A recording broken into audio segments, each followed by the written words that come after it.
Hindi naman masabi ng CSWD kung ano ang sinumbong ito na dahilan ng pagtugod ni Puelya sa suspect. Hindi niya nasabi kung ano yun dahil nga nagkarambulan na. Hindi niya alam kung ano talaga yung nakuha niya na yun napatalin. Hindi niya alam.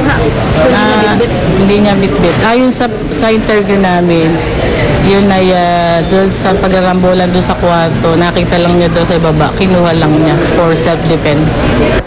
Kaparuan ang hangad ng pamilya Puelya. Wala nang bagas.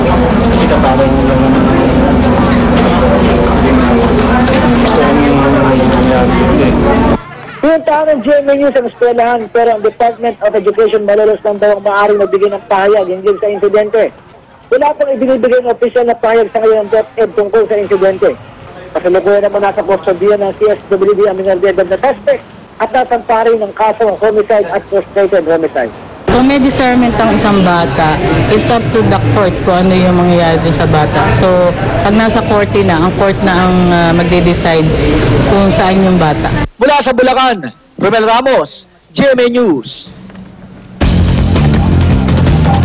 National Bureau of Investigation may lead na sa pagkakakilanlan ng suspect sa pananambang kay NBI Deputy Director for Technical Services Reynaldo Esmeralda.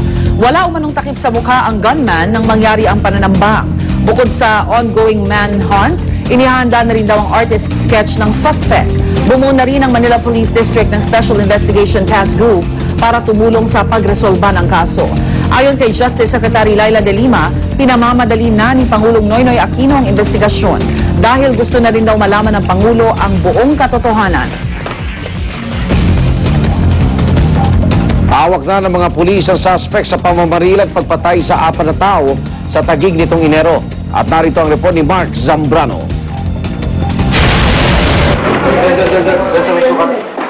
Nakawig pa ng iprinisenta ng NCRPO si Leonard Mark Capurcos, ang suspect sa karumal-dumal na massacre sa Taguig nitong Enero. Nakadisguise pa raw si Capurcos ng masakote sa manhunt operations sa Alabang, Muntinlupa. Wala raw talagang balak sumuko ang suspect. Bukod daw sa suot na wig, nagpatubo pa raw ito ng balbas. He was still trying to evade siguro because he was prepared to do that. Naka-wig. Tapos he was trying to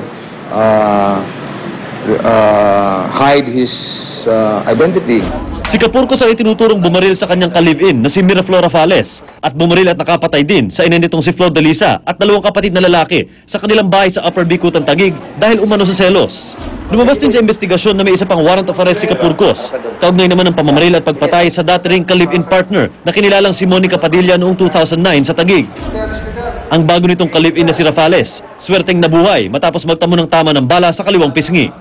Kwento niya, mainitin daw talaga ang ulo ng dating kinakasama. Parang nagsaselo siya sa pamilya ko, ganyan, kasi parang mas inuuna ko daw yung pamilya ko kaysa sa kanya. Pinagbabantaan niya po ako na papatayin daw pati yung pamilya ko.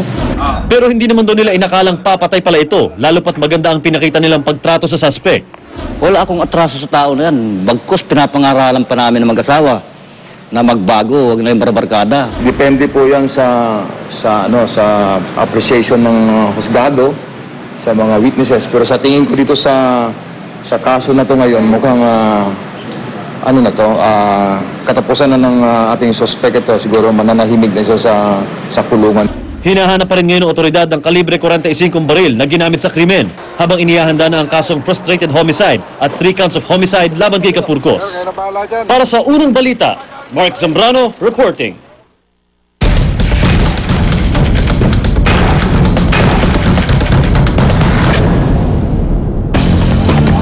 Pre-trial hearing sa kasong electoral sabotage ni dating Pangulong Gloria Arroyo itinakda sa April 19. Inaasahang dadalo ang kongresista sa pagdinig pero may karapatan naman daw ang kanyang kampo na maghain ng waiver para hindi na siya kailangan pumunta sa korte.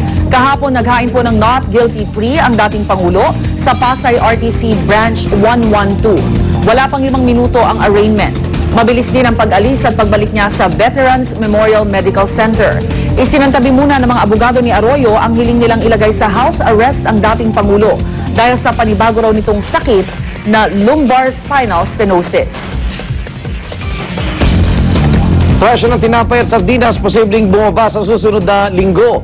Ayon kay DTI Secretary Gregory Domingo, patapos na ang fishing ban sa Zamboanga, kaya naman inasang madaragdagan na ang supply ng mga hinaang isdang tambahan na ginagawang sardinas. Posible rin daw bumaba ang presyo ng tinapay dahil naman sa pagbaba ng presyo ng harina.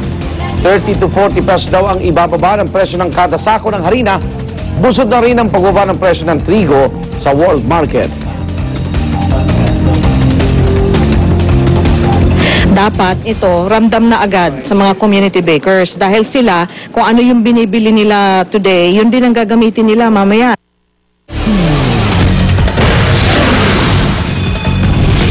Pag-atake ng isang armadong grupo sa Lapuyan, Zamboanga del Sur, 6 patay. Cartoon character, high fashion animal print at kahit ano pang disenyo, pwede nang ipalagay sa mga sapatos. Huwag pa huli, tutok lang sa unang balita.